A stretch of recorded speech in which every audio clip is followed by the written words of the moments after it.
ഈ നാമം ഉപയോഗിച്ചുകൊണ്ട് അള്ളാഹുവിനോട് വല്ലതും പ്രാർത്ഥിച്ചാൽ ആ പ്രാർത്ഥനയ്ക്ക് അള്ളാഹു ഉത്തരം നൽകുന്നതാണ്. ഈ വാചകം ശരിക്കും ശ്രദ്ധിക്കുക സഹോദരങ്ങളെ.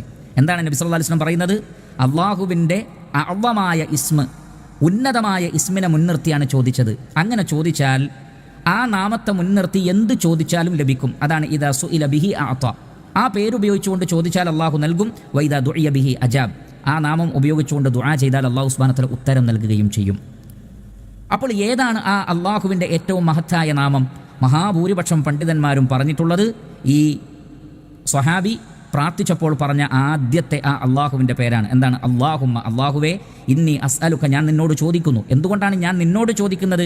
ബി അന്നക അൻതല്ലാഹ്, നീയാകുന്നു അള്ളാഹു. അപ്പോൾ അള്ളാഹുവിൻ്റെ ഏറ്റവും മഹത്വമേറിയ ഇസ്മുൽ ജലാലത്താണത്, മഹത്വമേറിയ നാമമാണ്. മറ്റെല്ലാ നാമങ്ങളും അള്ളാഹ് എന്ന പേരിലേക്ക് ചേർക്കപ്പെടുന്നു, മറ്റെല്ലാ സിഫാത്തുകളും അള്ളാഹു എന്ന പേരിലേക്ക് ചേർക്കപ്പെടുന്നു. അതുകൊണ്ടാണ് പിന്നീട് അള്ളാഹുവിൻ്റെ വിശേഷണങ്ങളാണ് പറയുന്നത്. അൽ അഹദ്, ഏകനാണ്. അസ്സമദ്, പരാശ്രയമുക്തനാണ്. അല്ലദീ ലം യലിദ് വലം യൂലദ്, ജനിപ്പിച്ചിട്ടില്ല, ജനിച്ചിട്ടില്ല. വലം യകുല്ലഹു കുഫുവൻ അഹദ്, തുല്യനായി വേറെ ആരുമില്ല. അതുകൊണ്ട് ഉലമാക്കൾ പറയുന്നത് അള്ളാഹ് എന്ന നാമം ഉപയോഗിച്ചുകൊണ്ട്, ഇതേപോലെയുള്ള വാക്കുകൾ ഉപയോഗിച്ചുകൊണ്ട് പ്രാർത്ഥിക്കുക. ഇസ്മുല്ലാഹിൽ അഅ്ളം എന്ന് പറഞ്ഞാൽ അള്ളാഹുവാണ്.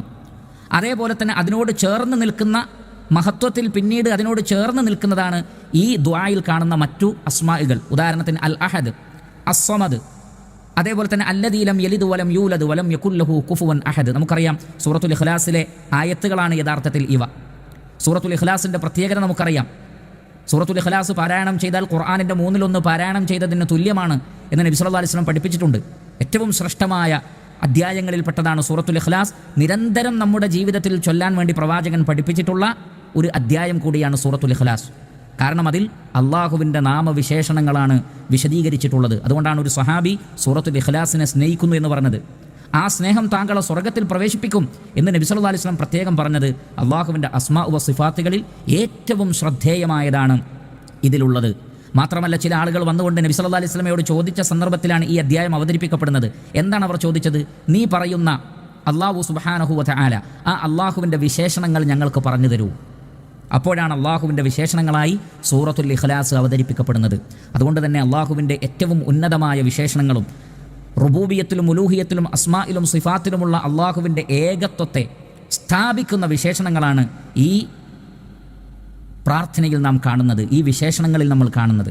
അതുകൊണ്ട് സഹോദരങ്ങളെ, നമ്മൾ ദുആ ചെയ്യുമ്പോൾ വേറെ ഏത് കാര്യങ്ങൾ ദുആ ചെയ്യുകയാണെങ്കിലും ഇത്തരം വാക്കുകൾ കൊണ്ട് തുടങ്ങിയാൽ ആ പ്രാർത്ഥനയ്ക്ക് ഉത്തരം കിട്ടുമെന്നാണ് മനസ്സിലാക്കാൻ സാധിക്കുന്നത്.